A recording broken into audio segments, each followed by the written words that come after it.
There are a number of lessons that it just takes time to learn. It doesn't mean that you're bad or that you're wrong, but that you're right on schedule. Sometimes there's just lessons that take decades for you to figure out. And I found that in my 40s, there's some lessons that have really begun to sink in. So don't beat yourself up as I'm talking about any of these things. I'm just setting you up to be able to hear what I'm about to say, hear it really well and hear it constructively and hear it through the lens of grace rather than the lens of criticism. And at the end, I'm going to ask you for your feedback of the kind of lessons that you're learning in whatever stage in life you find yourself in, to comment below and let us know what it is that you're going through so that we can discuss these things together and learn from each other. It took me until my 40s to figure out that chaos is not beneficial. Seek wholeness and peace. When I was younger, I loved drama. I loved stirring things up. I loved saying something I knew to someone that I knew might make them upset with somebody else. And there was absolutely no consequence to me. Maybe that's what I just really thrived on, which is terrible, was that I could kind of throw these thistles and thorns out there and then step back and kind of watch it go. I mean, social media is very much that way, but that was very interpersonal. I feel very bad about that. And as I've gotten into my mid-40s, I've realized the value and the beauty of wholeness and peace. There is nothing like it. The second thing is this: you have to learn to control your words. And that means having a stronger, more robust, mature mental filter on your language. I'm a very fast thinker. And so words and things come to mind very quickly, and I kind of chuckle to myself, and then I say them out loud, but I didn't take that necessary step of thinking like how the other person might receive what it is that I'm saying, and it gets me in a lot of trouble.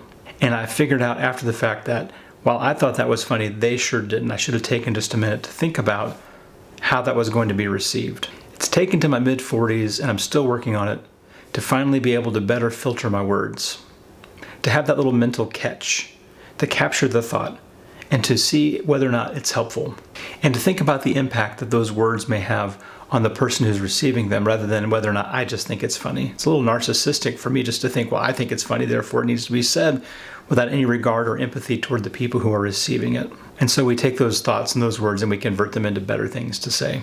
The third thing is an angle on something I hear a lot, but I think it needs a next step, and that is that when you hit your 40s, life gets a lot more serious, it feels. And you'll hear various people say, like, in your 20s, you have room for error. In your 30s, room for error. You have time to recover if you make a huge mistake. But in your 40s, things just get more serious. That's true. You definitely feel that in your 40s. But the add-on piece that I want to give to that is, don't forget to have fun along the way. You don't want to be a stick in the mud just because things get more serious. An emotionally and spiritually robust and mature person is able to hold onto the seriousness of that season of life, but also be able to let go and enjoy some playtime, just some fun. And what I've realized in my 40s with this is I really enjoy being around certain people, but I didn't really think about how I could be more of that kind of person that other people would enjoy being around. Always so serious, always thinking about things that are, deep or hard or critical or whatever. It's like, that's just not fun to be around. To talk about your troubles and your trials and all this stuff, it's just not helpful. People don't want just a solid diet of that. And I realized that some of my relationships in my 30s were fostered on complaints and on need for support and encouragement from people. And there's only so much people can give you. If you complain all the time, need constant support, they're going to wear out and your friendships are going to suffer for that. So make sure that you just put some fun in the mix, that you're able to play, you're able to let loose, while also realizing that, yes, this is a serious season in life, but don't forget to laugh. Life's a lot more gracious to you than you are to yourself. Those failures that you're not so sure you're going to be able to bounce back from, you're going to come back from. It's going to be okay. The troubles that you think are going to come are not the ones that are going to come. So you're able to let go a little bit more and just enjoy the moment. Your kids need your attention, your affection, and your time far more than they need your money. They're going to be okay. So be gracious enough to yourself to be someone who's enjoyable to be around. And that doesn't mean you never need support or you never have any room to complain to anyone. It just means don't live that steady diet of chaotic, negative existence where you're critical all the time and just blurting things out to anyone who will listen. It takes a toll on the people around you. Don't be a drain. Be somebody who adds life to whatever relationship that you're engaged in. I was going to meet with someone the other day and I was going to go get some advice, and I realized along the way when I was driving to this meeting that I was going to this meeting to take as much as I can take, get as much as I can get.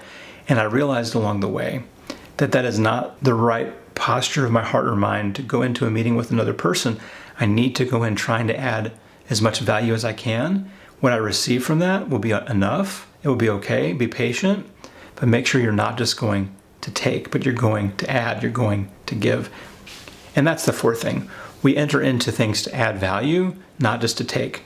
You know, when you're young and immature, you can enter into things to take and to receive. Like Christmas morning, you know, when our kids are real tiny, like you don't really expect them to give you a whole lot back that morning. They're just not mature enough to understand it. But in your 30s and 40s and beyond, you have to begin to enter into relationships and maintain relationships by being someone who adds value, not just someone who's taking and taking, gimme, gimme, gimme all the time. You will run people dry. So that's the four things that we're learning in our 40s, still working on these things. And let me know what you're learning in your 40s or beyond. If you're in your 50s or 60s or beyond, in the comments, let's share some wisdom with each other here in these comments in the video. I love the fact that you're part of this community and watching this video. You mean an awful lot to me. And so thank you so much. Hit like on this video if you haven't already, subscribe if you haven't, and just check out another video.